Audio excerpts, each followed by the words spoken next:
আলোচনা করে, অনেক জিন্নাত চুরি করে এদিক ওদিক থেকে দুই চারটা কথাবার্তা তারা শুনতে পেত। কিন্তু যখনই কোরআন নাযিল হলো, পুরা আসমানের এরিয়াতে আল্লাহ তাআলা রেডার জারি করে দিলেন। ওরা প্রতি বছরের ন্যায় যখন আজকেও আলোচনা শোনার জন্য এরিয়ায় ঢুকতে চাইল, কিন্তু এক সেকেন্ড সেখানে ঢোকার মতো সুযোগ পেল না। আল্লাহর কোরআনে আল্লাহ নিজেই বলেন, যখনই তারা ওই এলাকায় ঢোকার জন্য বন্ধুরা আমার স্বাভাবিক পদ্ধতিতে এগুতে ছিল, সঙ্গে সঙ্গে উল্কাপিণ্ড তাদেরকে বন্ধুরা আমার শুট করা শুরু করে দিল।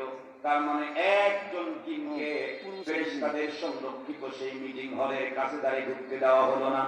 দীর্ঘ চেষ্টার পরে ব্যর্থ হয়ে পৃথিবীতে ফিরে এলো। এক পর্যায়ে তাদের বসকে দেখে বলল, তার অবস্থা বড় ভয়ঙ্কর, বলে কি এমন এমন অবস্থা।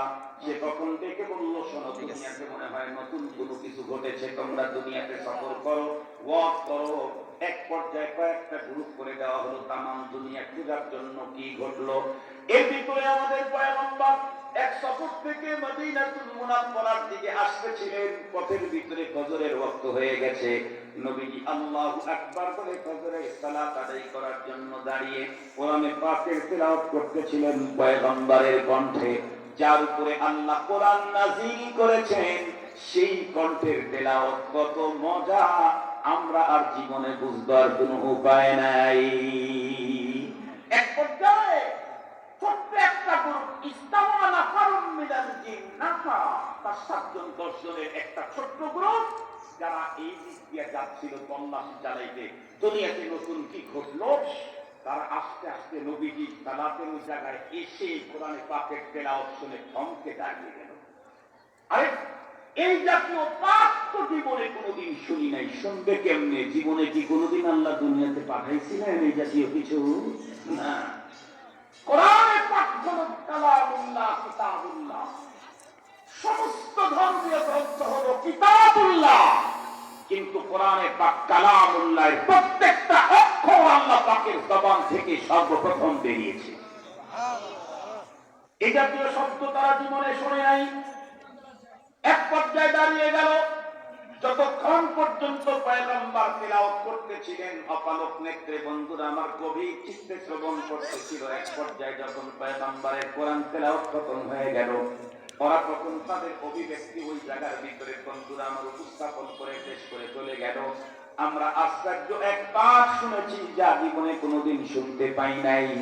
আর এই পাঠের শব্দগুলোই বোঝাচ্ছে আমাদেরকে হেদায়েতের পথ দেখাবে, সঙ্গত কারণে আমরা এর উপরে ঈমান আনলাম। আল্লাহু আকবার বলেন। আল্লাহু আকবার। ওরা যখন চলে গিয়ে তার বসকে যখন খবর দিল, ইন্না সামি'না কুরআনান আজাবান ইয়াহদি ইলার রুশদি ফাআমান্না। বস, আপনি নতুন পৃথিবীতে কি ঘটেছে এই মেসেজ সংগ্রহ করার জন্য পাঠিয়েছিলেন। এই অবস্থার ভিতরে আমরা এমন পাঠ শুনলাম। এদিকে আল্লাহর পয়গম্বর জিবরাইল আমিনকে তার কাছে পাঠায় দিয়ে আল্লাহ তাআলা জিবরাইল আমিনকে তার নবীর কাছে পাঠায় দিয়ে মেসেজ দিয়ে দিলেন, ওগো আমার হাবিব, আপনি তো ফজরের সালাত আদায় করতেছিলেন, আপনার পিছনে জিনদের একটা গ্রুপ দাঁড়িয়ে কি হয়েছে সেই খবর তো আপনার কাছে নাই। খবরটা আমি আপনাদেরকে জানাই। কুল ওহিয়া ইলাইয়া আন্নাহু ইসতামা নাফারুম মিনাল জিন্নি ফাকালু ইন্না সামি'না কুরআনান আজাবান ইয়াহদি ইলার রুশদি ফাআমান্না। হাবিব, আপনি নামাজে ব্যস্ত ছিলেন, কাণ্ড কি ঘটছে তা জানেন? ছোট্ট একটা জিনদের জামাত আপনার তেলাওয়াত শুনে থমকে দাঁড়িয়ে গেল। একটা পর্যায়ে তারা এখান থেকে কোরআন তেলাওয়াত শুনে এর উপরে ঈমান আনয়ন করে তারপরে চলে গেল। কি বুঝাইতে চাইলাম? কোরআনের পাকের মজলিস তেলাওয়াত যখন হয় তখন ঈমানদারের ঈমান বাড়ে। বেঈমান যদি মুহাব্বত নিয়ে শ্রবণ করতে থাকে তাহলে তার কানে কোরআনের আওয়াজ ঢুকতেই অন্তরের ভিতরে ঈমান সিংহাসন গেড়ে নেয়। যেমন এই জিন্নাতের বেলায় ঘটেছিল। সেই কোরআনের মজলিস এখানে 1 বছর পরে পাশেই আমাদের আরামগাহ, যেখানে আমরা চির নিদ্রায় শায়িত হব অবস্থান। এখানে তো এই অঞ্চলের অধিকাংশ লোকের আপনজন আছে। এরপরেও সারা বছরের একদিনের প্রোগ্রামে আপনাদের উপস্থিত হতে 9টা বাজে। এ কেমন? ও যে বলেছি দাম যখন অ্যাভেলেবল পাওয়া যায় তখন সেটার মূল্য কমে যায়। মূল্য যখন কমে যায় বাজারের দিকে তাকায় একটু টুকা টুকা মনে হয় অমনি ব্যাংকে দিয়ে গেছে। এই দেশের মানুষের তো আল্লাহ পাকের মেহেরবানি, যত্রতত্র দিনই আলোচনা করার সুযোগ আল্লাহ করে দিয়েছেন। এই জন্য এখন কোরআনের মাহফিলকে আমাদের মূল্য দিতে পারতেছি না।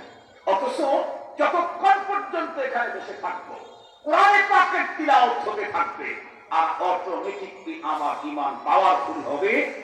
আমার ঈমান পাওয়ারফুল করতেই হবে, কারণ আমি মরণের পরে জাহান্নাম হয়ে জান্নাতে যেতে চাই না, ডিরেক্ট আল্লাহর জান্নাতে যেতে চাই। আল্লাহ তাআলা আমাদের সকলকে আলোচিত কথা বুঝবার আমল করবার তৌফিক দান করুন। আসসালামু আলাইকুম।